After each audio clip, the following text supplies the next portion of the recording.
हर हर महादेव साथियों, आप सभी का मेरे चैनल लव यू जिंदगी में तहे दिल से स्वागत है। आप सुन रहे हैं अर्चना वर्मा की लिखी हुई कहानी सुहानी सी एक लड़की का तीसरा भाग। सिया जी से अच्छी खासी डांट खाने के बाद मुंह बनाती हुई सुहानी ने अपनी मदद के लिए सत्यम जी की तरफ देखा, लेकिन सिया जी के शब्दों में इतनी साफ वार्निंग थी कि सत्यम जी चाहकर भी सुहानी की हिमायत में कुछ नहीं बोल सके। सिया जी की बात एक तरह से सही भी थी। अगर वह सुहानी को नई गाड़ी लेकर दे देते तो सुबह और शाम जो सुहानी की शक्ल उन्हें समय के साथ दिख जाती है, वह भी नहीं दिखती। सुहानी गाड़ी लेकर अपने दोस्तों के साथ लॉन्ग ड्राइव पर निकल जाती या फिर कहीं आने जाने के लिए उन लोगों से परमिशन लेने नहीं आती। गाड़ी जब ऑन वे होती तब कहीं जाकर सत्यम जी को खबर मिलती, और दूसरे में सुहानी, जो समय की गाड़ी को तो इतने फास्ट चलाती थी कि अपनी गाड़ी के साथ तो न जाने क्या करती। उन्हें सुहाने की ड्राइविंग स्किल पर बिल्कुल भरोसा नहीं था। नई गाड़ी तुरंत कबाड़ी में चली जाती, पर यह बात अभी सामने से सुहानी से कह भी नहीं सकते थे, वरना सुहानी तुरंत जवाब दे देती कि मैं गाड़ी बर्बाद कर दूंगी, इसलिए आप नहीं देना चाहते हैं। लेकिन सच्चाई तो ये थी कि उन्हें गाड़ी की चिंता नहीं थी, लेकिन सुहानी की चिंता ज्यादा थी। उन्होंने अफसोस में सर हिलाते हुए सुहानी से इनकार कर दिया। इस घर में किसी को मेरी चिंता नहीं है। सब कहते हैं कि मुझे समय से ज्यादा प्यार मिलता है, लेकिन सारी चीजें पहले उसी को ही मिलती है। ना जाने ये कैसा प्यार है जिसमें सारी चीजें बड़े के खाते में पहले लिख दी जाती हैं। छोटे को तो बस बचे कुचे से ही संतोष करना पड़ता है। सुहानी मुंह बनाते हुए बाहर जाकर समय की गाड़ी में बैठ गई। इसमें मेरी कोई गलती नहीं है। ऊपर वाले से कहकर तुझे दुनिया में मुझसे कम से कम 2-4 साल पहले तो नहीं, लेकिन 1 मिनट पहले तो जरूर आना चाहिए था। समय मुस्कुराते हुए बोला, दूर ही रहो तुम। मेरा बस चलता तो मैं 1 मिनट क्या, तुमसे 10 साल पहले चली आती, लेकिन ऊपर वाले ने मेरे खाते में ही लेट लतीफ़ी लिख दी है। सुहानी नाक सिकुड़ रही थी। ऊपर वाले ने नहीं लिख रखी, बल्कि तुम्हारे कर्मों ने लिख रखी है। 12 बजे रात तक उल्लू की तरह जागकर तुम वेब सीरीज देखती हो। पढ़ाई के नाम पर तुम्हारी नानी मरती है। एग्जामिनेशन में बड़े अंडे लेकर आती हो। वह तो कॉलेज स्कूल सारे अपने ट्रस्ट पर चलते हैं कि तुम्हें प्रमोशन डालकर पास ही कर देते हैं। और सुबह अगर कोई ना जगाए तो दोपहर के 12 बजे तक सोते ही रह जाओगी, और गलती से अगर तुम पर रहम खाकर जगा दे तो तुम सारे घर का चैन सुकून ले उड़ाती हो। 8 बजे तो उठते उठते ही मैडोना के सुर चालू करके छोड़ देती हो। समय ने अच्छा खासा लेक्चर बिल्कुल साफ आईने के साथ सुहानी के सामने रखकर गाड़ी स्टार्ट करके गियर में डाल दी थी। हाँ तो, सुहानी ने तुरंत लड़ाका अंदाजा में पूछा। तो समय को हैरानी थी। हाँ तो, मेरा घर, मेरा कमरा, मेरा म्यूजिक सिस्टम, मेरा फोन, मेरा टैब, मेरी मर्जी। जो चाहे वो कर सकती हूँ। चाहे मैडोना के सुर चालू करूँ या फिर अरिजीत सिंह के सॉन्ग। तुम कौन होते हो बोलने वाले? तुम तो जब सुबह सुबह हनुमान चालीसा लगाते हो तो मैं तो नहीं पूछने जाती कि यह जंतर मंतर क्यों पढ़ रहे हो। सुहानी ने मुंह बनाते हुए पूछा। हनुमान चालीसा कोई जंतर मंतर नहीं है, बल्कि सुबह सुबह भगवान का नाम लेना चाहिए। सत्यम ने जैसे उसकी जानकारी दुरुस्त की थी। 24 घंटे तो भगवान का ही नाम लेकर हर काम करना चाहती हूँ, लेकिन क्या मजाल है जो कि तुम्हारे भगवान मेरी एक बात सुन ले।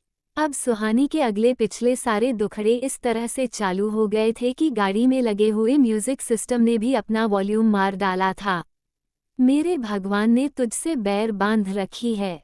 चल ये भी सही है, मेरी तो तुझसे बैर लेने की हिम्मत नहीं होती, तो मेरे बदले में मेरे भगवान ही बदला निकाल रहे हैं।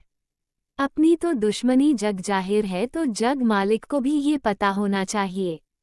समय मुस्कुराते हुए बोला, लेकिन समय की मुस्कुराहट सुहानी के जले पर नमक छिड़क गई थी। और नहीं तो क्या, तुम्हारे भगवान मेरी एक भी मन्नत पूरी नहीं करते, लेकिन तुम्हारी बात बहुत जल्दी सुन जाते हैं। खैर छोड़ो, अब तो मैंने उनसे कुछ मांगना भी छोड़ दिया है। जो भी हो, तुम्हें उस हनुमान चालीसा में सुकून मिलता है, मुझे इस बीटीएस में सुकून मिलता है।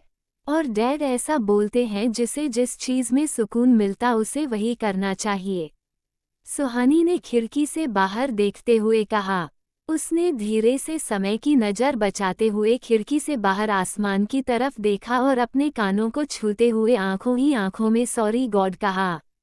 क्या करूं भगवान जी, इस समय के बच्चे को सही जगह पर लाने के लिए कहना जरूरी था, वरना आप मेरे हो मेरे ही रहोगे। इसके होने का तो सोचना भी मत, वरना मैं आपसे कट्टी हो जाऊंगी। पर सुहानी के जवाब पर सत्यम ने अफसोस सर हिला दिया था, लेकिन अभी भी सुहानी का मूड उखड़ा हुआ ही था, जिसका अंदाजा अभी भी समय को था, वरना हरदम टेप रिकॉर्डर की तरह चालू रहने वाली सुहानी मुंह पर ताला लगाकर तो बैठने वालों में से तो नहीं थी। यूं शक्ल बिगाड़ कर मेरे साथ मत जाया करो, इस शक्ल पर तो भगवान चाहकर भी कोई काम नहीं कर पाते होंगे और तुम्हारे साथ साथ मेरा भी बनता हुआ काम बिगड़ जाएगा। समर चढ़ते हुए बोला, देखो अपनी नाकामयाबी इकट्ठी मेरे सर के ऊपर मत फोड़ा करो। अगर मेरी शक्ल खराब है ना, तो तुम भी कोई शहजादा गुलफाम नहीं लग रहे हो, चिंपैंजी की पीढ़ी के अगले नुमाइंदे ही हो। सुहानी ने तुरंत जवाब दे डाला, मैं और चिंपैंजी की पीढ़ी का अगला नुमाइंदा? आंखें हैं या बटन? सुहानी के जवाब पर समय को जबरदस्त हैरानी थी। मेरे पास तो आंखें ही हैं, बटन तो तुम्हारे पास है, लेकिन क्या मजाल कि तुम उन बटनों का यूज गाड़ी की स्पीड बढ़ाने में कर दो। डैड ने स्पोर्ट्स कार खरीद करके दी है और तुम चलाते बैलगाड़ी हो। सुहानी ने तुरंत जवाब दिया, हाँ मैं बैलगाड़ी चलाता हूँ, लेकिन तुम्हें भी इतना याद होना चाहिए कि डैड ने मुझे स्पोर्ट्स कार खरीद कर दी है, वह भी रोड पर चलाने के लिए। और रोड पर कितना ट्रैफिक होता है, वह तुम्हारी नज़रों से छुपा हुआ नहीं है।